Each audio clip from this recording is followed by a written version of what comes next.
உங்க வீட்ல இருக்கக்கூடிய ஆண் எப்பொழுதும் படுத்த படுக்கையாக இருக்கும் ஒரு நிலை. என்னதான் ட்ரீட்மெண்ட் பார்த்தாலும் சார், ஒரு வேலைக்கே போக முடியாத ஒரு அமைப்புல இருக்காரு. ரொம்ப சிரமமா இருக்கு அப்படின்னு நெனைக்கிறவங்களுக்கு தான் இந்த வீடியோ. இந்த வீடியோவ நீங்க முழுசா பார்த்து முடிக்கும் பொழுது, இந்த மாதிரியான பயங்கள் உங்களை விட்டு விலகி, ஏன் இப்படி எனக்கு நடக்குது அப்படிங்கிற ஒரு தெளிவான புரிதல்ங்கிறது வந்து இருக்கும். ஒரு ஆண் வீட்ல படுத்த படுக்கையாக இருப்பதற்கும், சுறுசுறுப்பா போயி தன் குடும்பத்தை நல்லா காப்பாத்தி, நிறுத்தி தாங்கக்கூடிய அமைப்பில் இருப்பதற்கும், வாஸ்துவிற்கும், வீட்டில் இருக்கக்கூடிய கட்டிட அமைப்புகளுக்கும் என்ன சம்மந்தம்? அப்படிங்கிறத நம்ம பார்ப்போம். ஒரு சில இடத்துல பார்த்துருப்பீங்க, எப்பொழுதுமே ஆண்கள் சுறுசுறுப்பா இருப்பாங்க. 70 வயசானாலும் சரி, ஓல்ட் ஏஜ்டு மேனாக இருந்தாலும், ரொம்ப ஆக்டிவா ஃபேமிலிக்கு தேவையானதெல்லாம் கான்ட்ரிபியூட் பண்ணிட்டு, வெயிட் தூக்கத்துலேருந்து எல்லாமே அன்றாட விஷயங்கள ரொம்ப அழகா பண்ணிக்கிட்டு, ரொம்ப ஹெல்த்தியா இருப்பாங்க. இன்னொரு பக்கம் 40 வயசு தான் ஆயிருக்கும். நல்ல ஒரு மனிதராக தான் இருப்பாரு. எல்லாத்தையுமே கேட்டுக்கக்கூடிய ஒரு அமைப்புல தான் இருப்பாங்க. ஆனா, திடீர்னு பார்த்தீங்கன்னா, முதுகு தண்டுவட இடத்துல வந்து ஒரு பிரச்சனை, ஒரு ஸ்பைன்ல வந்து ஒரு இஷ்யூங்கிறது வந்துட்டு, எதையுமே பண்ணக்கூடிய ஒரு அமைப்புல இல்லாம, ஒரு படுத்த படுக்கையா இருக்கக்கூடிய ஒரு நிலைமைங்கிறது வந்து ஒரு 40 ஏஜ்லயே வந்துரும். ஒரு சோல் பிரெட் வின்னராவும் இருப்பாரு. அத வந்து என்னதான் வந்து ட்ரீட்மெண்ட் அது இதுன்னு என்னென்னமோ ட்ரை பண்ணியிருப்பாங்க. ஹோமியோபதி, அலோபதின்னு என்ன ட்ரை பண்ணாலும், அதற்கு விடைங்கிறது வந்து அவங்களுக்கு கிடைச்சிருக்காது. என்ன பண்றதுன்னே தெரியாம ஒரு புரிதல்ல இருப்பாங்க. இது ஏன் நடக்குது? வீட்டில் எந்த ஒரு பகுதி ஆணினுடைய ஸ்திரத்தன்மையை குறிக்கும் அப்படின்னு நீங்க எடுத்துக்கிட்டீங்கன்னா, வீட்டினுடைய south west zone, south and west intersect ஆகக்கூடிய ஜோன், தென்மேற்கு பகுதி, தெற்கும் மேற்கும் இணையக்கூடிய பகுதி தான் ஒரு ஆணினுடைய ஸ்திரத்தன்மையும், அவர் வந்து குடும்பத்திற்கு ஏதாவது ஒரு ஆபத்து வருதுன்னா, அதை அப்படியே எதிர்த்து நின்னு குடும்பத்தை தாங்கி பிடிக்கும் ஒரு அமைப்புல இருக்காரா? அப்படிங்கிறத தீர்மானிக்கிறது இந்த பகுதி தான். இதனால தான் பெட்ரூம அங்க குடுத்தாங்க. அது மட்டும் இல்லாமல் குடும்பத் தலைவன் எப்பொழுதுமே தென்மேற்கில் உறங்க வேண்டும் என்பதை ரொம்ப அழுத்தம் திருத்தமா எல்லா இடத்துலயும் வாஸ்து ரீதியாக ஏன் சொல்லப்பட்டிருக்காங்க அப்படின்னா, இந்த காரணத்தினால் தான். தென்மேற்கு பகுதியை யாரெல்லாம் வந்து ஆள்றாங்க அப்படின்னு பார்த்தோம்னா, அங்கே ஆளக்கூடிய திக்பாலகராக நைருதி, அசுரத்தன்மையை வாய்ந்த நைருதியும், அதே மாதிரி தான் அகைன் அசுரத்தன்மை வாய்ந்த ராகு அப்படிங்கிற ஒரு கிரகமும் தான் ஆளுமை செய்யுது. இத ஏன் வந்து இப்படி சொல்லியிருக்காங்க அப்படின்னா, இந்த அசுர கணங்கள் என்ன பண்ணும் அப்படின்னா, ஒரு விஷயம் நமக்கு ஆபத்து நேரப்போகுது அப்படிங்கிறத, நமக்கு ஒரு ஆபத்து வருவதற்கு முன்னாடியே அத வந்து யூகித்து, ஒரு புரொடெக்டிவ் ஸ்டேட்டுக்கு ஒரு நம்மள கொண்டு போகக்கூடிய தன்மை இந்த பூதகணங்களுக்கு தான் இருக்கு. அதனால தான் அந்த ஒரு ஜோன இது மாதிரியான பூதகணங்கள் ஆளுமை செய்யக்கூடிய ஒரு பகுதியாக வைத்தார்கள். வாஸ்துவுல நம்ம இந்த மாரி ஆர்க்கிடைப்ஸு, இந்த மாரி ஆளுமை செய்யக்கூடிய திக்பாலகர்கள், இதை ஆளுமை செய்யக்கூடிய கிரகங்கள் இது எல்லாத்தையும் நம்ம பிரிச்சு அதனுடைய உட்கருத்துக்கள நம்மளோட லைஃப்ல எப்படி பிரதிபலிக்குதுன்னு நம்ம பார்த்துட்டோம் அப்படின்னாலே, சவுத் வெஸ்ட்ல பெட்ரூம் வரணுங்கிறத காட்டிலும், சவுத் வெஸ்ட் என்ன தன்மையில இயங்குது அப்படிங்கிறத நம்ம புரிஞ்சுப்போம். அந்த மாரி புரிஞ்சுக்கிட்டோம்னா, வாஸ்து என்பதை வைத்து நீங்கள் பிளான் மட்டும் போடுவதில்லாமல், நம்ம வாழ்க்கை ஏன் இப்படி இருக்கு? ஒருத்தர் என்ன தொழில் பண்றாங்க? ஏன் இப்படி இருக்குங்கிற எல்லா விஷயத்தையும் ஒருத்தருடைய ஜாதகத்தை பார்க்காமலே உங்கனால சொல்லக்கூடிய ஒரு எளிமையான ஒரு முறையாக இது நீங்க வந்து அத புரிஞ்சுப்பீங்க. புரியுதுங்களா? அது மட்டும் அல்லாமல் தென்மேற்கு பகுதி மண் தன்மை உடையதாக சொல்றாங்க. ஒரு மரபு ஒரு ஒரு ஆணினுடைய மரபணும், அவங்களோட லீனியேஜ்லயே பார்த்தீங்க அப்படின்னா, எல்லாமே ரொம்ப ஸ்ட்ராங்கா ஜீன் பூல்னுடைய குவாலிட்டி அப்படின்னு சொல்லுவாங்க. ஜீன் குவாலிட்டி எப்படி லீனியேஜ்லேருந்து வரக்கூடிய அந்த ஜீனுங்கிறது ஸ்ட்ராங்கா இருக்கா? இல்ல வீக்கா இருக்கா? அப்படிங்கிறதை தீர்மானிக்கக்கூடிய பகுதியே இந்த சவுத் வெஸ்ட் ஜோன் தான். இந்த மாதிரி மண் தன்மை வாய்ந்த ஒரு இடமாகத்தான் தென்மேற்கு பார்க்கப்படுகின்றது. அங்கே விதைக்கக்கூடிய விதை எப்படி மண்ல வந்து நம்ம விதைக்கக்கூடிய விதை செடியாகி, மரமாகி அங்கே நமக்கு பழங்களை தருகின்றதோ, அது போன்று அங்கே இருக்கக்கூடிய ஆண் சரியான யுக்திகளை கொண்டு குடும்பத்திற்கு தேவையான விஷயங்களை எடுத்துக்கொண்டு வந்து அந்த குடும்பத்தினை தாங்கி பிடிக்கும் அமைப்பினை கொண்டு இருக்க வேண்டும் என்பதை அடிப்படையாக கொண்ட ஒரு பகுதி தான் தென்மேற்கு பகுதி.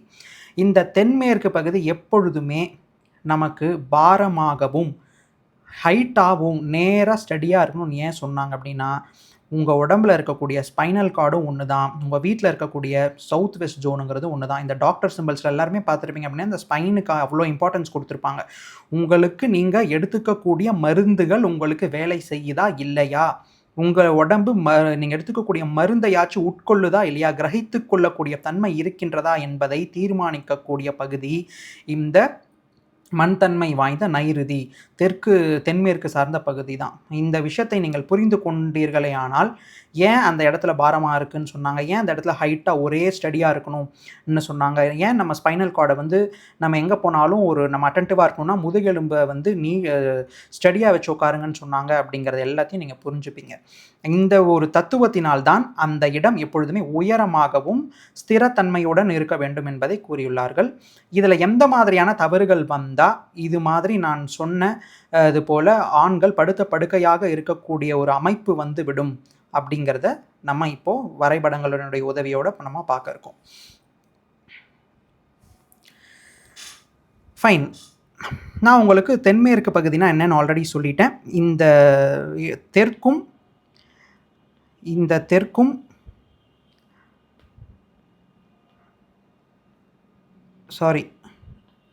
மேற்கும் இந்த தெற்கும் இணையக்கூடிய பகுதி தான் தென்மேற்கு பகுதி. ஓகே,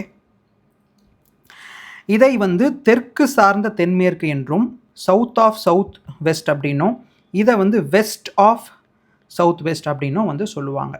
இதில் முக்கியமாக நான் பார்க்கக்கூடிய பிரதானமான தவறுகளை வந்து இந்த ஃபார்மேட்டில் வந்து நான் கொடுத்துருக்கேன். எல்லா தவறுகளையும் ஒரே ஸ்லைட்லையோ ஒரு இடத்துல வந்து நம்ம கவர் பண்ண முடியாது.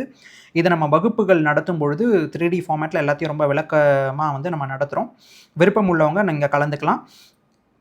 இப்போது ஸ்ப்ளே கட் அப்படிங்கிறது தான் ரொம்ப பிரதானமான தவறாக இந்த தென்மேற்கு பகுதியில் நான் பார்க்கக்கூடிய அமைப்புங்கிறது இருக்குது.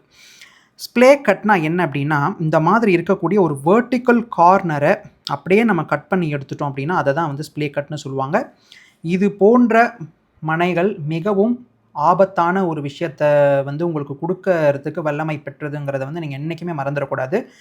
சவுத் வெஸ்ட்டில் பள்ளம் வருவதை காட்டிலும் ஸ்ப்ளே கட்டு, அந்த கார்னரை கட் பண்ணுறதுங்கிறது அதிதீவிரம் வாய்ந்த ஒரு விஷயத்தை வந்து உங்களுக்கு திடீர்னு என்ன நடக்குங்கிறதே ப்ரெடிக்ட் பண்ண முடியாது. உயிர் சேதம் வரைக்கும் கொடுக்கக்கூடிய ஒரு தன்மையை கொண்ட ஒரு அமைப்பாக தான் அது கருதப்படுகின்றது. புரியுதுங்களா? அனுபவத்தில் கண்ட உண்மை. சரி, அது மட்டும் இல்லாமல் சவுத் வெஸ்ட்டில் ஏற்படக்கூடிய பள்ளங்கள், தாழ்வுகள், இந்த இடத்துல தாழ்வான விஷயங்கள் நாம் எதுவுமே அமைக்கக்கூடாது. ஃபார் எக்ஸாம்பிள், ஒரு தென்மேற்கு பகுதியில் இருக்கக்கூடிய இந்த போரு, அதே மாதிரி அங்கே போயிட்டு நம்ம கிணறு, இது போன்ற அமைப்புகள், அது மட்டும் இல்லாமல் இந்த மாதிரியான அமைப்புகள் நாம் எக்காரணத்து கொண்டும் தென்மேற்கில் நாம் கொடுக்கவே கூடாது.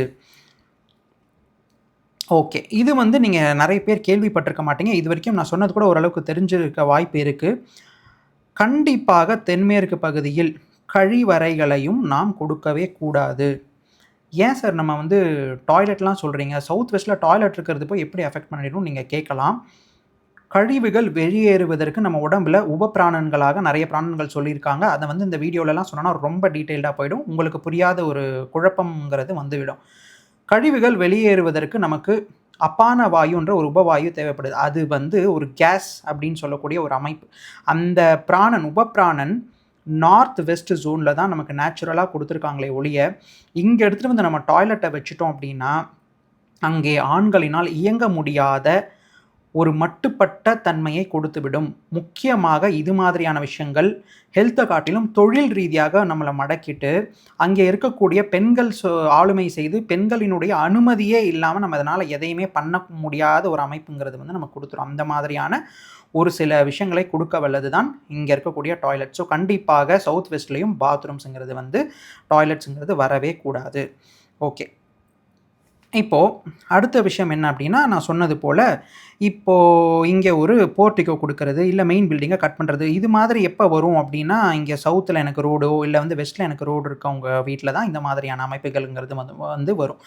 இது மட்டும் அல்லாமல் நிறைய ரீசன்ஸுங்கிறது வந்து இருக்குது. வெஸ்ட்டில் அதிகம் செட்பேக் கொடுத்துட்டு ஈஸ்ட்டில் கம்மியாக கொடுக்கறது, இது மாதிரி நிறைய காரணிகளை வந்து நம்ம சொல்லலாம். படிக்கட்டுகள் வந்து நம்ம தென்மேற்கில் கொடுக்கலான்னு சொன்னாங்க சார். நான் அதிகமாக பார்த்த வாஸ்து தவிர தென்மேற்கில் படிக்கட்டு கொடுக்கலான்னு சொல்லிட்டு வளைந்த மாதிரி படிக்கட்டுகளை போடுவது, எல் வடிவ படிகளை போடுவது, அது மட்டும் இல்லாமல் மூடிய படி அமைப்புகளை போடுவது, அது மட்டும் இல்லாமல் கொஞ்சம் எக்ஸ்டெண்ட் பண்ணி ப்ரொஜெக்ட் பண்ணி போடுறது, இது மாதிரி தென்மேற்கில் ஏற்படக்கூடிய வாஸ்து தவறுகள் அங்கே இருக்கக்கூடிய ஆண்களை படுத்த படுக்கையாக நம்மளை ஆக்கிடும் அப்படிங்கிறதுல எந்தவித மாற்று கருத்தும் இல்லை. அது மட்டும் அல்லாமல் தென்மேற்கு பகுதிகளில் ஏற்படக்கூடிய வாஸ்து தவறுகள் நிறைய தேவையில்லாத ஒரு விஷயங்கள், தேவையில்லாத பழக்கவழக்கங்களையும் கொண்டு வந்துவிடும் அப்படிங்கிறதெல்லாம் வந்து நெறைய அமைப்புகள்ங்கிறது வந்து இருக்கு. அத நம்ம இன்னொரு வீடியோல பார்ப்போம். இது போன்று தென்மேற்கு பகுதிகளில் உங்களுக்கு நான் சொல்லப்பட்ட இந்த மாரியான வாஸ்து தவறுகள் இருக்குமாயின், அதை எப்படி நம்ம சீர் செய்து கொள்ளலாம் அப்படின்னு நீங்க பார்த்தீங்கன்னா மட்டும் தான், உங்களுக்கு அதுக்கான விடைங்கிறது வந்து கிடைச்சு, நீங்க எடுத்துக்கக்கூடிய மருந்தே உங்க உடம்புல போயி, அது வேலை செய்யக்கூடிய ஒரு தன்மைக்கு உங்க உடம்பு வரும். உங்க உடம்பு வந்து ஒரு ரிசெப்டிவ் ஸ்டேட்டுக்கு வந்து வரும். புரியுதுங்களா? அப்பலருந்து தான் ஹீலிங் ப்ராசஸ்ங்கிறதே உங்க உடம்புல வந்து ஸ்டார்ட் ஆகும். இது போன்ற அமைப்புகள் இருந்தால் என்ன பண்ணணும் அப்படிங்கிற சரியான ஆலோசனை பெற்று நீங்கள் சீர்திருத்திக் கொண்டு, நல்ல இன்பமாய் ஒரு வாழ்க்கை வாழ வேண்டும் என்பதை இந்த வீடியோல சொல்லிக்கொண்டு, அடுத்த வீடியோல இன்னொரு தலைப்புடன் உங்கள சந்திக்க இருக்கின்றேன். வாஸ்து வகுப்புகள் நடந்து கொண்டிருக்கின்றது. நீங்கள் யாரெல்லாம் இன்ட்ரஸ்டடா இருக்கீங்களோ, வேர்ல்ட்ஸ் ஃபர்ஸ்ட் 3D வாஸ்து கிளாஸ் வந்து பார்க்க போறீங்க. நீங்க வந்து அதில ஜாயின் பண்ணிக்கலாம். Until then stay tune, take care. உங்க பாலன்.